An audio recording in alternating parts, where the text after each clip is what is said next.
हुई तेरी दीवानी season 2 episode 412।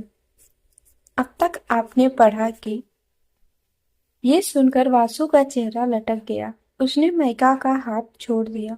Mahika ने एक नजर वासु को देखा जो अपना मासूम सा उदास सा चेहरा लेकर वहां से जा रहा था। तभी वासु ने महिका को देखा जो कैरम के पास जाकर बैठ गई थी।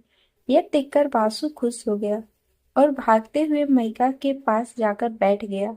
यह देखकर वैभव और ताही का मुंह खुला का खुला रह गया। ताही ने उनके पास जाते हुए कहा, मेरे बिना तुम दोनों नहीं खेल सकते। वैभव भी उसके पीछे चला गया। अब आगे आर्मी कैंप में हिमांशी कुछ ऑफिसर के साथ थी और वो उनके साथ कुछ डिस्कस कर रही थी। वो अपने कमरे में जा रही थी। तभी उसकी नजर सामने से जाते हुए अयान पर पड़ी, जिसके साथ अंसार भी मौजूद था। अयान को देखकर हिमांशी के चेहरे पर स्माइल आ गई थी। उसने अपने पास मौजूद एक ऑफिसर से एक टिफिन मांगा। इसे उसने टाइम मिलने पर बनाया था। वो जल्दी से अयान के पास गई और अयान के पास जाकर बोली, सर, क्या 1 मिनट मिल सकता है प्लीज? अयान ने एक नजर हिमांशी को देखा और अपने खड़ूस सख्त चेहरे के साथ ही बोला, बोलो क्या बात है? अयान की सख्त आवाज सुनकर हिमांशी के चेहरे की मुस्कान फीकी पड़ गई थी, लेकिन उसने अपनी मुस्कुराहट बरकरार रखते हुए कहा, वो सर, मेरे पास कुछ खाने के लिए है। क्या आपको ये चाहिए? आप एक बार ट्राई कीजिए, आपको ये अच्छा लगेगा। इतना कहकर उसने अयान की तरफ अपना टिफिन बढ़ा दिया। अयान ने एक नजर उसके टिफिन को देखा, उसने देखा और कड़क आवाज में कहा, थैंक्स, लेकिन मुझे भूख नहीं है। इतना कहकर वो वहां से चला गया। हिमांशी बस अयान को जाते हुए देख रही थी। उसका चेहरा मायूसी से भर चुका था। वो बहुत पहले ही अयान को अपनी फीलिंग्स के बारे में बता चुकी थी, लेकिन अयान को कोई फर्क नहीं पड़ा। उसने बस उससे कहा कि वो उसे सिर्फ अपनी जूनियर के तौर पर देखता है, जो एक बहुत काबिल ऑफिसर है। उसके मन में उसके लिए कुछ नहीं है और ना ही कभी कुछ हो सकता है। लेकिन हिमांशी कुछ न कुछ करके अयान का मन जीतने की कोशिश करती रहती, जो उसे बहुत कम ही मिले करते थे। अंसार ने एक नजर हिमांशी को देखा। उसने बस इतना कहा, बेकार की उम्मीद रखना छोड़ दो। जो कभी हो नहीं सकता उसकी आज भी रखना बेकार है। इतना कहकर वो अयान के पीछे चला गया। हिमांशी की आंखें नम हो गई थी। वो एक अच्छी लड़की थी, काफी काबिलियत थी उसमें, तभी तो वो वहां तक पहुंच चुकी थी। अयान उसे पसंद आ गया, इसमें उसकी गलती नहीं थी। पसंद तो कभी भी और कोई भी आ सकता है।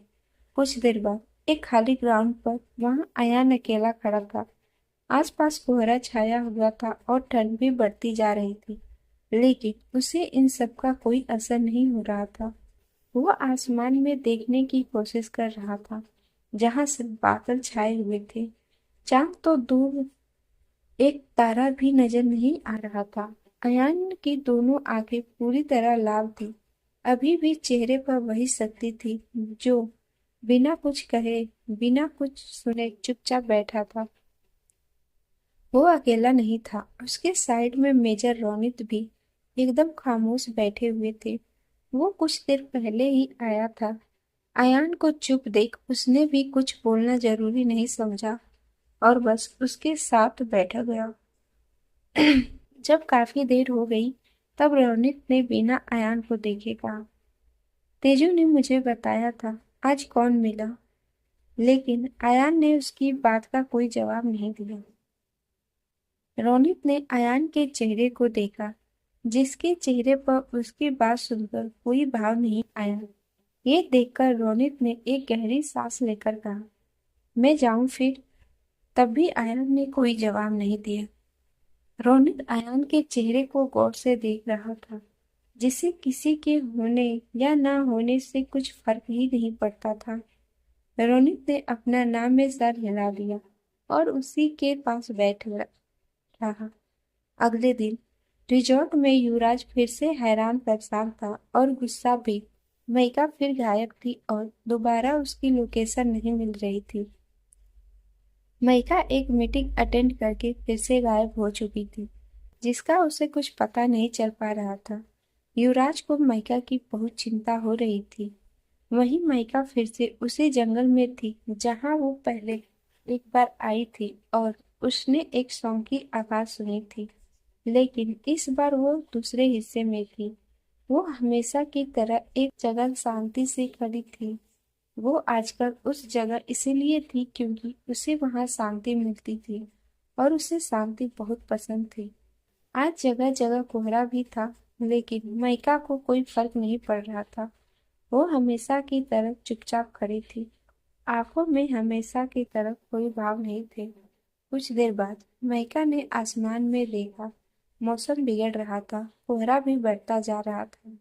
ये देखकर माइका ने वापस जाने के बारे में सोचा। वो वापस जाने लगी, लेकिन वो बीच में ही रुक गई। उसने आसपास देखा, उसकी आंखें सिकुड़ गई क्योंकि शायद वो गलत रास्ते पर आ गई थी।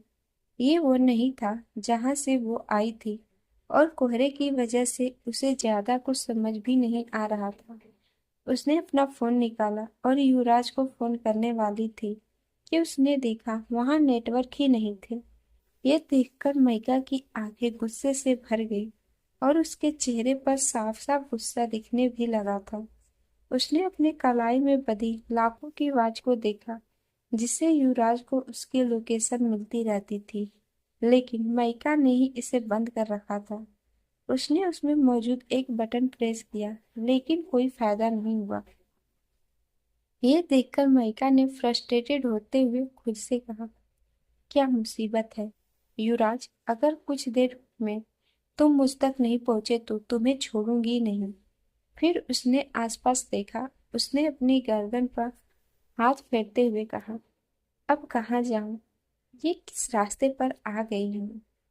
मैं अपना रास्ता ऐसे कैसे भूल सकती हूँ? फिर वो चारों तरफ देखने लगी कि उसे कुछ याद आए कि वो किस रास्ते से आई थी। आप सबको क्या लगता है कि मेघा को सही रास्ता मिलेगा या उसके रास्ते में बहुत सारी मुसीबतें आएंगी? आप सबको ये पार्ट कैसा लगा, लाइक और कमेंट करके बताना ना भूलिए। और हाँ, जिन्होंने भी चैनल को सब्सक्राइब नहीं किया, प्लीज आप सब चैनल को सब्सक्राइब कर दीजिएगा। और जिन्होंने चैनल को सब्सक्राइब किया है उन्हें तहे दिल से धन्यवाद। प्लीज़ आप सब ज़्यादा से ज़्यादा शेयर, लाइक और कमेंट करें ताकि हमें मोटिवेशन मिलती रहे और हम आप सबके लिए ऐसी ही प्यारी प्यारी स्टोरी लाते रहे। मिलते हैं नेक्स्ट एपिसोड में, तब तक के लिए bye bye, tata, take care.